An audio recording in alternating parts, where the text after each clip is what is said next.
नमस्कार. मनात भाषणाची तयारी कशी करावी? हो, भाषणाची तयारी ज्याला मनात करता आली, त्यालाच भाषण रणातही करता आलं. आणि म्हणून तुम्हाला जर चांगलं भाषण करायचं असेल ना, तर तुम्हाला भाषणाची तयारी करतानाच ती मनात करता आली पाहिजे. ज्या माणसाला मनातच भाषणाची तयारी करता येते, त्या माणसाला रणात चांगलं बोलता येतं. मग बऱ्याच लोकांना माहित नाही की मनात कशी तयारी करावी बुवा. तर माणसाला दोन मन आहे, एक बहिर्मन आणि दुसरं अंतर्मन. बहिर्मन हे अनेक विचार त्या मनामध्ये येतात आणि निघून जातात. सातत्यानं अनेक विचार जे येतात जातात येतात जातात येतात जातात ते आपल्या बहिर्मनामध्ये येत असतात. आणि काही विचार हे बहिर्मनात येऊन येऊन येऊन पुन्हा पुन्हा बहिर्मनात तोच तोच विषय, तोच तोच विचार रिपीट बहिर्मनात येऊन तो अंतर्मनात जात असतो. आणि मग अंतर्मनात एखादा विचार गेला, तो उगवतो, त्याचं फळ मिळतं आपल्याला. आणि मग हे जे दोन मन आहेत, की माणूस मनातच कधी कधी रममान होतो.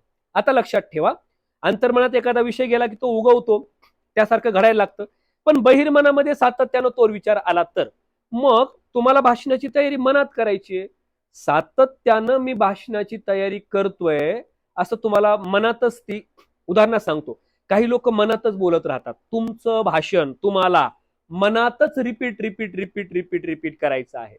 म्हणजे त्या व्यासपीठावर जाण्या अगोदर स्वसंवादाच्या व्यासपीठावर तुम्हाला त्याचं प्रॅक्टिकल करायचं आहे. मला काय सांगायचंय, तुमच्या मनातच भाषण पुन्हा पुन्हा स्वतःच्या मनानं बोलून दाखवणे म्हणजे भाषणाची मनातच तयारी करणे. म्हणजेच स्वसंवादाच्या व्यासपीठावर बोलायला शिका. मग तुम्ही बाहेरच्या व्यासपीठावर आपोआप बोलायला शिका.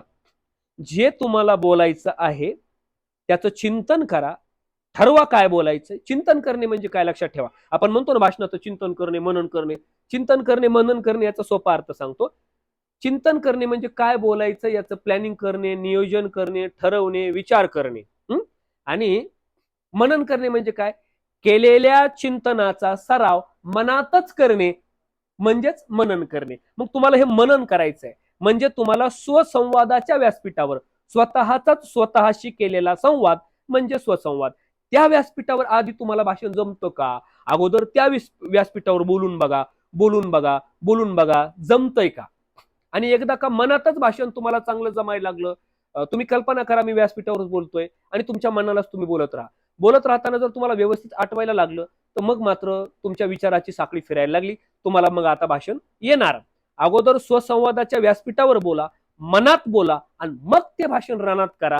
पण मनात भाषणाची तयारी केल्याशिवाय बाहेर कुठेही रणामध्ये तुम्ही भाषण करायचं नाही. आधी स्वसंवादाचं व्यासपीठ आणि मग प्रत्यक्ष व्यासपीठ अशी तयारी भाषणाची असली पाहिजे. आणि स्वसंवादाच्या व्यासपीठावर कसं बोलावं याची माहिती देणार हे काय, वक्तृत्वाची साधना आत्मसात करताना अंतर्मनात वक्तृत्वाचं बीज कसं पेरावं या पुस्तकात सविस्तर माहिती दिली.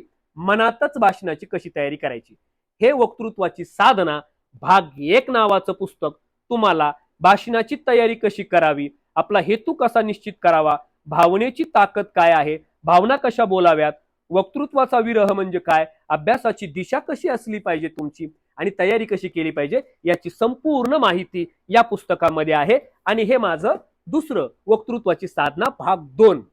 याच्यामध्ये सगळ्या भाषणाचे आयते स्क्रिप्ट आहेत. रेडीमेड भाषणाचे स्क्रिप्ट हवे असतील तर भाग 2 मागवा. आणि भाषणाची कशी तयारी करायची हे शिकायचं असेल तर भाग 1 मागवा. आणि दोन्ही पुस्तकं जर घेतले तर सवलतीच्या दरामध्ये आम्ही 2 पुस्तकं एकत्र मागवल्यास आम्ही कुठलाही कुरिअर चार्ज लावत नाही. कुठलाही तुम्हाला डिस्पॅच चार्ज जो आहे तो लावत नाहीये. आणि म्हणून आता सध्या डिस्पॅच चार्ज जास्त बसतोय, पोस्टल चार्ज जास्त आहे. आणि म्हणून दोन्ही पुस्तकं शक्यतो एकत्र मागवा आणि घरीच वक्तृत्वाची संपूर्ण तयारी करा. यामध्ये तर सगळ्याच प्रकारची भाषणे आहेत. महिला दिनापासून सगळे म्हणजे सगळ्या समाजाचे मेळावे आणि सगळे सगळे भाषणं यामध्ये तयार आहेत.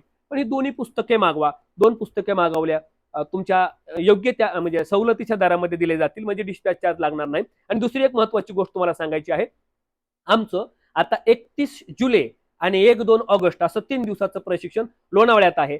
त्यानंतर लगेच 8, 9, 10 ऑगस्टला हेच प्रशिक्षण बीडमध्ये हॉटेल भक्तिशक्ती या ठिकाणी 3 दिवसाचं निवासी प्रशिक्षण आहे. ज्या लोकांना भाषण जमतच नाही पण सामाजिक राजकीय क्षेत्रामध्ये करिअर करायचं आहे, अशा लोकांना आम्ही निर्भीडपणे 3 दिवसामध्ये भाषण कला आत्मसात करूनच देतो. म्हणजे स्टेज डेअरिंग 100% आम्ही स्टेज डेअरिंग तुम्हाला मिळवून देतो. आयुष्यात न बोललेला माणूस सुद्धा आम्ही बोलका करतो, पण आमच्या 3 दिवसाच्या कार्यशाळेमध्ये. ही कार्यशाळा प्रत्येक महिन्याच्या पहिल्या आठवड्यात बीड जिल्ह्यात होते आणि प्रत्येक महिन्याच्या शेवटच्या आठवड्यात लोणावळ्यामध्ये होते आणि पुण्यामध्ये खराडी बायपास चौक अशोकानगर या ठिकाणी आमचं मुख्य ऑफिस आहे. तुम्ही बायपास चौकात खराडी बायपास चौक पुणे या ठिकाणी संपर्क साधू शकता. डिस्क्रिप्शन मध्ये नंबर दिले आहेत, त्या नंबरला तुम्ही कॉलही करू शकता आणि पुस्तक मागू शकता किंवा भाषण कला प्रशिक्षणाची बुकिंग करू शकता.